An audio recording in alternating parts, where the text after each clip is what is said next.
Bonjour à tous et bienvenue sur Aquazen. Aujourd'hui on se retrouve pour un nouvel épisode consacré à mon aquarium marin. Il s'agit de l'épisode 15.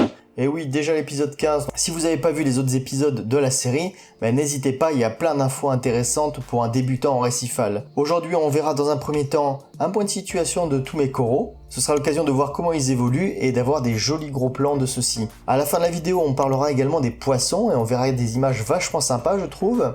Et au milieu, on découvrira mon bac de nuit et des petites choses assez étranges qu'on peut découvrir dans un bac récifal. On parlera également assez brièvement d'une gamme de produits DAF Bio, donc pas mal de choses au programme durant cette vidéo. Donc restez bien jusqu'à la fin car il y a plein d'images sympas. Allez, comme promis, on fait le tour des coraux. Donc premier corail, un Ricordea Florida. Alors, il a bougé pas mal de fois d'emplacement, eu égard au fait qu'il y a d'autres coraux qui bougent beaucoup plus. Celui-là, mon plus gros étonnement, il prend pas énormément de place. Je vais pas faire énormément de commentaires, mais je vous laisse juste admirer les couleurs, le niveau de détail. C'est quand même assez fascinant et c'est toujours un plaisir d'observer ce corail. Qu'en pensez-vous ?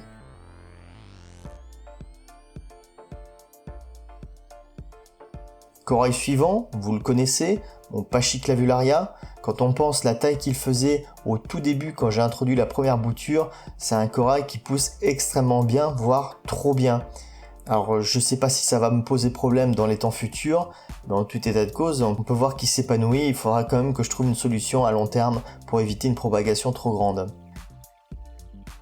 Mon Palitoa, il n'est pas forcément dans la meilleure forme du monde, dans le sens où il a été déjà plus coloré que cela. Vous pouvez apercevoir son cœur vert à certains endroits et les petites extrémités vertes de chacun des polypes. Ça reste quand même un très beau corail. À présent, une bouture de Zoanthus, j'ai réussi quand même, je pense, à vous faire un joli plan. On peut le voir de très très près. Observez bien les polypes, les très belles couleurs. De loin, il paraît pas exceptionnel ce corail, mais finalement, quand on l'observe de près, on se rend compte que ce petit cœur orange avec le pourtour un petit peu brun orangé, cette bouture de Zoanthus est quand même très très jolie.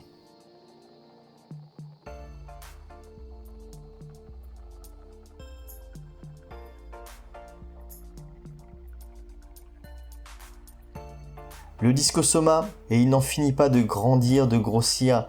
Alors vous pouvez voir un petit intrus qui se cache juste sur la gauche, on en parlera un peu plus tard dans la vidéo, on y reviendra assez longuement. Mais le Discosoma, au final, c'est pas un corail qui est super adapté à un aquarium nano, soyons francs, parce qu'il pousse beaucoup. Alors j'ai pas l'impression qu'il entre trop en conflit avec le Zoanthus sur la droite, mais sur la gauche, je ne cesse de reculer le Palitoa qui se fait brûler sans arrêt. Donc je pense là encore qu'il faudra que je trouve une solution sur le long terme et que quelqu'un m'apprenne à bouturer ce corail de manière à réduire sa taille. Mon Sarcophyton, vous êtes nombreux à m'en parler dans l'espace commentaire, me demander alors où est-ce qu'il en est, etc. C'est vachement sympa. Alors il a toujours été embêté par des petites aphtasias, donc j'avais pas mal parlé dans le dernier épisode. Vous pouvez voir qu'il en reste encore quelques-unes qui ont du mal à mourir.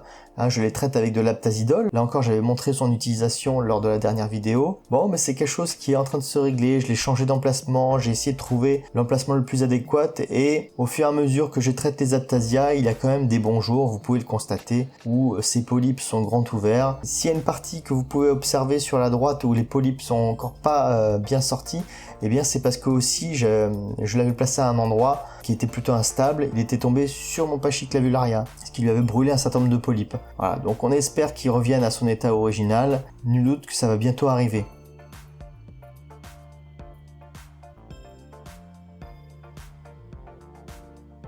Sur les images ici, vous pouvez observer à droite ma Gorgone qui aussi a eu un problème, et là c'est une négligence également de ma part, où elle a été brûlée par le Discosoma, j'ai pas fait attention, et je crains de l'avoir définitivement perdue. Bon, ça c'est un peu de ma faute. Voici quelques images à présent de mon aquarium de nuit. Ces images ont été tournées à peine 5 ou 10 minutes après l'extinction de la lumière. Donc vous pouvez tout de suite constater que les polypes se referment très rapidement. Alors c'est beaucoup moins joli que de jour forcément, mais c'est toujours intéressant d'observer le bac de nuit, d'autant plus que c'est à cette occasion-là que l'on peut par exemple découvrir l'activité de certains invertébrés qui ne sortent pas la journée, voire même de certains indésirables. Je profite aussi de l'extinction de la lumière pour appliquer un petit traitement. Ce traitement d'AFBio, je l'ai gagné grâce à un jeu concours de la chaîne ARMP, qui a une chaîne YouTube et un groupe Facebook. Une fois n'est pas coutume, eh bien j'ai fait partie des heureux gagnants de ce kit de réimplantation de microphone. Alors le but c'est quoi? Comme son nom l'indique, eh bien c'est de réimplanter ou de favoriser le développement de la microphone qui est absolument primordial pour un bon équilibre du bac, et donc ça fait quelques jours que j'applique ce petit protocole. Comme on peut le voir sur les images, il y a une bouteille avec des œufs et ensuite 2 produits que j'applique environ 2 à 3 fois par semaine, du Zo Booster et du Microphone Booster, qui ont pour but justement de favoriser le développement de cette microphone, et également du Bactorif, des bactéries vivantes d'eau de mer. Il s'agit d'un petit traitement de fond qu'on va pouvoir appliquer une fois par jour tous les matins, mettre une petite dose afin justement de remettre des bactéries, ce qui peut faire le plus grand bien au bac. Donc voilà, c'est un petit traitement que je suis en train de faire. Pour l'instant je n'ai pas de résultats visibles et j'ai tendance à croire que ce type de traitement n'a pas forcément de résultats visibles, et c'est plus un bienfait sur le long terme. En tout cas, je suis très content d'appliquer ce protocole et c'est un peu une découverte pour ma part. Donc c'est l'occasion pour moi de saluer et de remercier mes camarades du groupe ARMP qui organisent souvent des jeux concours, et franchement je leur tire mon chapeau. Si jamais vous ne connaissez pas ce groupe et cette chaîne YouTube, je vous invite à les rejoindre, et pour tous ceux qui veulent en savoir plus sur le récifal, ça peut être une bonne adresse pour poser ces questions pour débuter. Autre image de nuit qui est quand même vachement marrante, assez rigolote. Observez la position de mes poissons clowns quand ils dorment. C'est quand même assez marrant. On a le mâle sur la gauche qui est un peu couché comme sur un matelas. Il n'est pas tout le temps à cet emplacement-là, et la femelle qui dort souvent sur cet emplacement, la tête en bas, et c'est assez surprenant de les voir dormir de la sorte. En gros, elle se cale et puis elle n'est pas embêtée par le courant. Ils dorment pas forcément tout le temps au même endroit, mais là j'ai trouvé ça assez cocasse de vous filmer cette image. Image suivante, j'ai réussi à vous filmer un de mes vers de feu. Alors les vers de feu, ce sont des détritivores, et là pour le coup, celui-ci, ce sont des bons détritivores. Il y a des vers de feu qui sont positifs pour le bac, et d'autres vers de feu comme les onis qui sont carrément des indésirables. En ce qui concerne ce ver de feu, il n'est pas le seul, mais là il s'agit quand même du plus grand. C'est pas un indésirable, mais le seul truc qui m'inquiète, c'est qu'il devient de plus en plus grand. Là au bas mot, il fait minimum 30 cm. Alors j'ai déjà essayé de sortir du bac à la pince, mais c'est toujours très difficile. C'est déjà assez rare de l'observer, de le voir sortir, et pour l'attraper c'est encore plus délicat. Bon, pour l'instant il ne fait pas de mal, mais c'est sûr qu'il devient de plus en plus grand. Alors c'est assez spécial pour ceux qui découvrent, mais rassurez-vous, rien de bien inquiétant pour le bac, au contraire. Voilà, donc on va repartir maintenant côté poisson, où on va parler quelques instants de mes poissons clowns. Ils sont toujours très sympas, très bien acclimatés au bac, ça se déroule nickel. C'est un couple qui est bien formé, qui fait de la parade amoureuse, au point que la femelle est très autoritaire avec le mâle et que celui-ci est souvent amené à devoir se cacher. Elle est vraiment très dominatrice. Là sur les images que vous voyez actuellement, elle est toute seule parce que le mâle se cache. Il y a des périodes comme ça où on les voit frétiller l'un devant l'autre. On sent vraiment les signes de la parade amoureuse. Alors je pense très clairement que c'est impossible dans ce type de bac d'avoir de la repro, néanmoins c'est un comportement qui est quand même plutôt sympa. Voilà, maintenant qu'on a parlé rapidement des poissons clowns, on va quand même avoir quelques images de mon petit blenny, de mon Esenius bicolore qui commence à sortir de sa cachette. Pour ceux qui veulent en savoir plus sur ce poisson, j'avais fait déjà il y a pas mal de temps de cela une aquafiche sur ce petit animal qui est très sympa et super joli, il faut le dire. Alors c'est un poisson qui sait se faire assez discret, il a ses emplacements fétiches, il a notamment celui où il se trouve actuellement, sous le Discosoma, c'est sa cachette principale. Il se fait un malin plaisir de s'y réfugier. Dès qu'on s'approche du bac, il est assez timide, mais par contre dès qu'on prend 1 ou 2 mètres de recul, on peut le voir évoluer de poste d'observation en poste d'observation. Là j'en ai profité pour le filmer au cours d'un nourrissage, ça permet quand même de l'admirer dans son entièreté. On peut voir à quel point il peut être vif, et aussi on peut admirer ses couleurs qui sont absolument magnifiques. Franchement c'est un de mes poissons d'eau de mer préférés. Il est vrai qu'au cours des épisodes précédents j'avais eu peu d'occasion de vous le filmer, donc là profitons-en. Au moment du nourrissage, on peut observer également qu'il y a tout le monde qui sort, la crevette d'Ébélius. On voit même dans le coin, au fond à droite, l'ophiure qui sent l'odeur de la nourriture et qui a envie de récupérer quelques granulés tombés au fond. Donc tout le monde est de sortie à chaque nourrissage et c'est quand même un moment assez sympathique.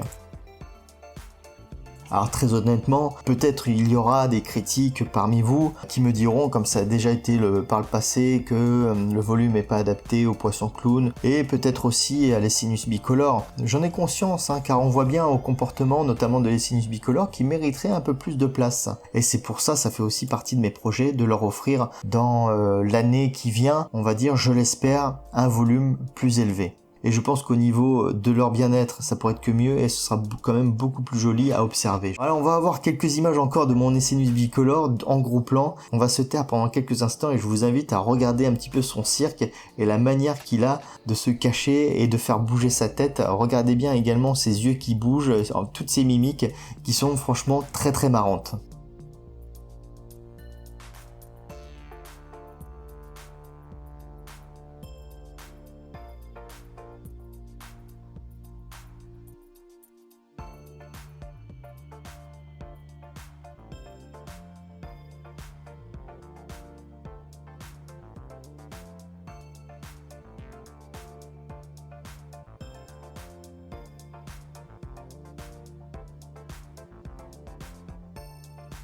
Voilà, c'est un poisson qui donne l'impression d'être tout le temps sur le qui-vive, d'être tout le temps en observation et tout le temps prêt à réagir au quart de tour. En tout cas, il est très marrant, très mignon et c'est un véritable plaisir de l'observer. J'espère que vous prenez autant de plaisir à l'observer que moi ça peut être le cas. En tout cas, j'essaie de vous faire partager au mieux au travers des images que je peux filmer.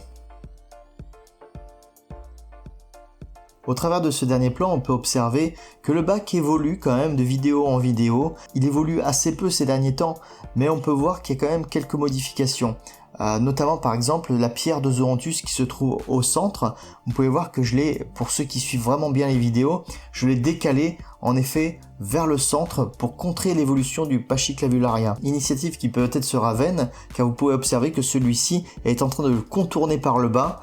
Après, ce que je cherche surtout à savoir, c'est est-ce qu'il y a compatibilité entre le Pachyclavularia et le Zoranthus. Pour l'instant, j'ai comme l'impression que les deux vont un peu faire du marquage de territoire, et c'est ce que j'attends un petit peu. Il est évident que mon bac est limité. 60 litres, ça reste quand même, je pense, un minimum vital. C'est à la fois limitant pour les poissons. Alors il y en a beaucoup qui veulent commencer également comme moi par un 60 litres, ce qui n'est pas impossible à mon sens, et je sais qu'il y en a beaucoup parmi vous qui me le font partager dans l'espace commentaire, mais il faut quand même avoir l'esprit qu'un 60 litres, eh bien c'est aussi limitant par rapport aux coraux, ou en tout cas il faut vraiment bien les choisir. Et là encore, le but de ces vidéos, c'est de vous montrer ce que je fais, et que vous puissiez vous inspirer de ce qui marche et de ce qui marche moins bien, ou en tout cas des réserves que je peux émettre sur telle ou telle chose. Je pense que ça peut être aussi intéressant. Voilà, j'en ai terminé pour cette vidéo, j'espère que ça vous aura plu. N'hésitez pas à lâcher un pouce bleu, à vous abonner à la chaîne, à aller voir les autres épisodes de la série parce qu'il y a plein de choses à découvrir. Et je vous dis à la prochaine, ciao. Et n'oubliez pas en attendant,